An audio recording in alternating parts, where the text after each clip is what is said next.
Hi, Service Alternatives. When I was thinking about what I wanted to talk about today, I settled on the topic of resilience. And resilience means lots of things, but one thing it really gets at is the ability to bounce back from a difficult situation.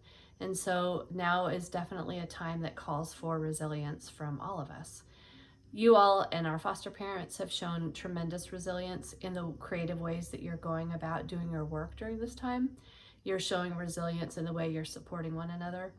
Our clients have shown incredible resilience in a lot of ways, and the way it shows up with them most profoundly is in what they're accomplishing during this time.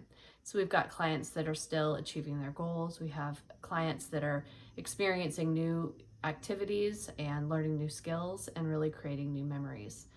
So resilience is the idea of continuing to fill yourself up and balance yourself out, knowing that during difficult times, it is likely that you are feeling more depleted. It's likely that you're putting energy into different things and into new things, and that can take away from the energy and the resilience that you really feel and experience.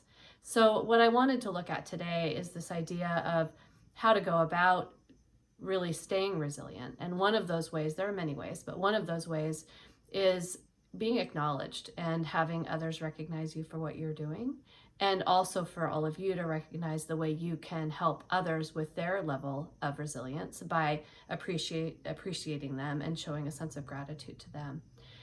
There are a number of stories that have been shared with me of clients and customers who have been really going out of their way to show appreciation for the work that our staff and our foster parents are doing. And so I wanted to share a few of those today. One of those is about Demetria. She's a Work First case manager and a DSHS case manager in Monroe that Demetria is working with. Took the time to email Shauna, who's Demetria's program manager, and let her know what amazing work Demetria is doing. So specifically, she has found a way to engage a client who was not otherwise engaged prior to COVID, and Demetria has found a way through a variety of things to get her more connected, and she even was able to do some driver's license testing during this time. And that's huge because for her, getting a driver's license is one of the big pieces that will help her get back to employment. So that's an amazing story that Demetria is doing, and I'm so appreciative of that case manager for taking the time to email Shauna. Our Walla Walla team received appreciation from a case manager for really coming together and working quickly and going above and beyond with a child that was only in service for a week, but that the service that was done was tremendous. And again, that person took the time to write a personalized thank you note. One of the clients that we're serving in our CEDAR program wrote an amazing thank you that if you're looking at the word version of this, you'll be able to read it. But a thank you note that she wrote to our staff when she was leaving the program to go on to her treatment program. And in that, she talked about how kind they were, about how she did not want to be at the program when she first arrived, but how difficult it was for her to be leaving. And what caught my eye is she really talked about the kindness and the impact that each of the people at the CEDAR program made on her. So thank you, CEDAR staff, for the great work that you have done. And then the last story is our MALU program. I know I mentioned this earlier, but it's been set up as an activity center. It was set up by Kendra, a case manager, and by some in-home staff to provide a place for activities to be done with kids during staffing time to give their families a break. And during that time, Mother's Day Arts and Crafts setup was done so that the kids could do thank you notes for their moms.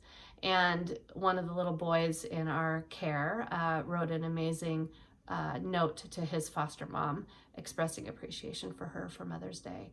So appreciation comes in all ways and forms, but the idea of being acknowledged is really important, but the idea of sharing acknowledgement and sharing gratitude and sharing appreciation also can fill you up. So I encourage each of you to think about what you can do to both take in appreciation that comes your way and give it out. Give it out freely. Know that others are feeling depleted and that helps their sense of resilience as well. And as you do that, think about the fact that there are more things opening up with more businesses and more entertainment options, and that idea of filling ourselves up by being able to get out more is important and it matters. And also I want to call attention to the fact that now even more than ever, the idea of staying focused on safety measures is so critical. The more people are out and about moving and doing things, the more we're out and about doing things, the more careful we need to be. So keep washing your hands, keep disinfectants on hand and keep using them. Wear your cloth masks when you're out and about, and enjoy. Keep finding ways to build yourself up and to build those around you up to focus on resilience during this time.